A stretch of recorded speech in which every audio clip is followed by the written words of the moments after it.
네, 안녕하세요. 오늘은 SK의 1분기 실적 리뷰를 말씀을 드리도록 하겠습니다. 제목에 안 살 이유가 없다라고 좀 강하게 적어놨는데요. 실제로 이제 회사가 보여주고 있는 그 최근의 실적에 대한 성과, 그리고 주주가치 증대를 위한 여러 가지 노력들을 고려했을 때, 지금 주가는 굉장히 저평가된 구간에 머물러 있다라고 판단을 하고 있습니다. 자, 먼저 실적을 살펴보겠습니다. 1분기 영업이익은 3조 원 정도를 기록을 했는데요. 역대 최대입니다. 분기 3조 원은 정말 어마어마한 이익이었죠. 그래서 전년 동기 대비해서 89.3%의 증가를 기록을 했습니다. 컨센서스가 1조 9,500억 정도였었기 때문에 이거보다도 큰 폭으로 상회를 했다라고 보시면 될 것 같고요. 자, 그러면 왜 영업이익이 증가를 했나 좀 살펴보면 보면 이제 SK이노베이션이라는 상장사 실적이 상당히 좋았고요. 그리고 비상장자 회사들 SKENS, 세일트론, 머티 이런 회사들의 수익성 개선이 영향을 미쳤다라고 판단을 하고 있습니다. 특히 SK 연결 실적을 구성하는 주요 자회사 중에서 전년 동기 대비해서 이익이 감소한 주요한 자회사는 단 하나도 없었다라는 점에서 엄청난 실적을 보여줬었다라고 판단을 하고 있습니다. 별도 부분의 실적 한번 보겠습니다. 별도 부분은 매출액이 17% 전년 동기 대비해서 증가를 했고요. 그리고 영업이익은 18.7% 증가를 했습니다. 회사의 이제 자체 사업 중에 주력이라고 할 수 있는 IT 서비스 부분은 영업이익이 감소를 했습니다만은 브랜드 로열티가 증가를 했고요. 또 자회사 배당이 증가를 하면서 별도 부분의 실적이 좋아졌다라고 보시면 되겠습니다. 지금 SK의 주요 자회사 중에서 투자자들이 관심을 가질 만한 회사는 SKENS, 세일트론, 그리고 팜테코, 머티리얼즈 요 4개 정도라고 보실 수 있겠는데요. 먼저 ENS서부터 잠깐 살펴보면은 매출액 68% 증가했고요. 그리고 영업이익은 147% 증가를 했습니다. 6,402억 원은 작년 한 해 동안 벌어들인 영업이익을 넘긴 수치라고 보시면 될 것 같습니다. 최근에 워낙에 S&P가 좋았기 때문에 그 실적이 좋을 거라고 예상은 했지만 그거보다 더 잘 나왔다라고 보시면 될 것 같고요. 1분기 S&P는 181억 원 기록을 했는데 전년 동기 대비해서 137% 증가를 했습니다. 요거보다도 영업이익이 좀 더 잘 나왔다라는 점에서 비용 통제 굉장히 잘 된 것으로 파악을 할 수 있겠습니다. 유가가 여전히 높은 수준을 유지를 하고 있고 또 유가 상승의 원인이 아직 해결이 안 되고 있는 상황이기 때문에 이러한 S&P의 높은 수준은 계속 이어질 가능성이 높다라고 보고 있습니다. 최근에 보면 이제 SK를 이제 말씀을 드릴 때 가장 부정적으로 그 피드백을 주는 요소가 이 피크아웃 가능성에 대한 걱정인 것 같습니다. 일부 투자자들은 한전의 적자가 워낙에 막대한 규모로 나오다 보니까 이런 LNG 발전 회사들의 이런 큰 이익에 대해서 좀 조정 가능성이 있지 않을까라는 우려가 있는 것 같고요. 이 S&P를 결정하는 로직에 대한 조정 가능성 있다라고 보는 것 같습니다.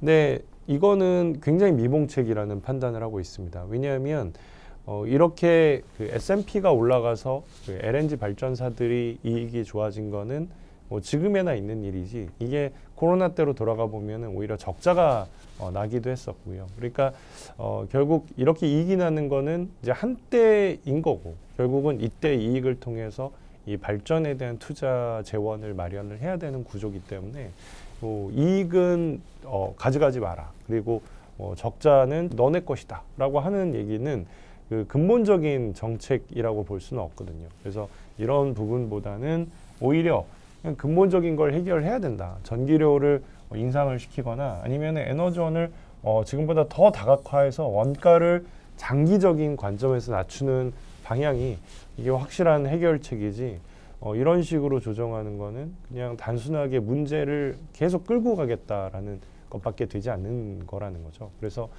그런 그 S&P나 혹은 LNG 발전 회사들에 대한 픽아웃 가능성을 너무 그렇게 크게 우려할 필요는 없다라고 판단을 하고 있습니다. 22년의 영업이익은 1조 원을 넘길 것으로 전망을 하고 있습니다. 그 다음에 누구도 부인하지 않는 이번에 실적에서 가장 서프라이즈를 기록해 준 자회사는 SK 실트론으로 파악이 됩니다. 매출액은 무려 31.5% 증가를 했고요. 영업이익은 133% 증가를 했습니다. 이거는 이제 신사업 없이 기존의 실리콘 웨이퍼만으로 달성한 숫자이기 때문에 굉장히 극찬할 만한 그 숫자라고 보실 수 있겠습니다. 에비타 마진은 39.5%를 기록을 했고요. 일단은 이렇게 잘 나온 이유는 출하량이 증가를 했고 또 판가가 높아진 것으로 파악이 됩니다. 올해는 특히 장기 계약이 이제 재계약을 다시 맺는 이제 그런 시즌이기 때문에 최근에 실리콘 웨이퍼의 가격이 높아지고 있는 부분들이 실적의 향상으로 계속 이어질 것으로 전망을 하고 있습니다. 특히 투자자들이 지금 관심을 갖고 있는 분야는 구미 공장에서 본격적으로 양산이 예상이 되는 실리콘 카바이드 웨이퍼 쪽이고요. 이쪽은 단가가 기존의 실리콘 웨이퍼 대비해서 10배 이상 높기 때문에 이쪽 사업이 본격화된다라고 하면은 이 부분은 매출에도 당연히 기여를 할 거고 나중에 수익성에서는 더 큰 기여를 할 것으로 전망을 하고 있습니다. 일단은 이 사업은 SK 실트론 USA를 통해서 현재 이익 규모를 확인할 수 있는데 당연히 적자입니다. 매출액이 없으니까 적자라고 보시면 될 것 같고요. 분기에 마이너스 126억 원 기록을 하고 있는 상황인데 이게 이제 하반기서부터는 요 적자가 줄고 내년서부터는 흑자로 전환할 것으로 전망을 하고 있기 때문에 내년도에 이 SK 실트론에 대한 이익의 규모 충분히 기대를 할 수 있을 것 같다라고 판단을 하고 있습니다. 네, 팜테코도 실적이 상당히 좋아졌고요. 영업이익은 150억 원 기록을 했고 그리고 에비타 마진이 20%를 유지하고 있는 것을 잘 확인을 했습니다.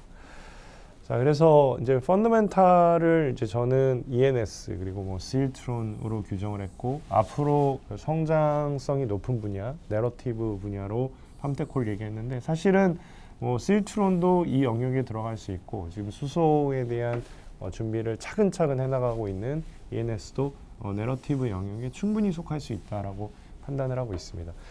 전반적으로 보면은 이제 기본의 배당의 원척이라고 할 수 있는 이노베이션이나 텔레콤, 그다음에 ENS 쪽 실적이 좋아지고 있다는 점에서 올해 주주환원에 대한 기대라 가져갈 수 있다. 그래서 요거는 기본적으로 깔리는 거고 배당이 늘어나고 그리고 자사주 매입에 대한 기대를 가져갈 수 있을 거고 또 중기적으로는 이런 핵심 자회사들의 가치가 하나하나 애드가 되면서 전체적으로 주가를 높일 수 있다라고 판단을 하고 있고요.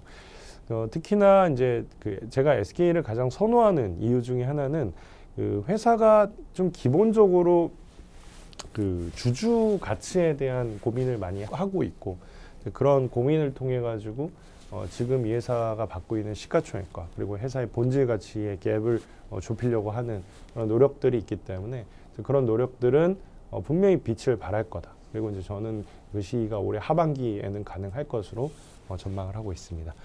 기존의 목표 주가와 그리고 지주회사 내에서 탑픽 의견을 유지를 하도록 하겠습니다. 이상으로 SK의 1분기 실적 리뷰 마치도록 하겠습니다. 경청해 주셔서 감사합니다.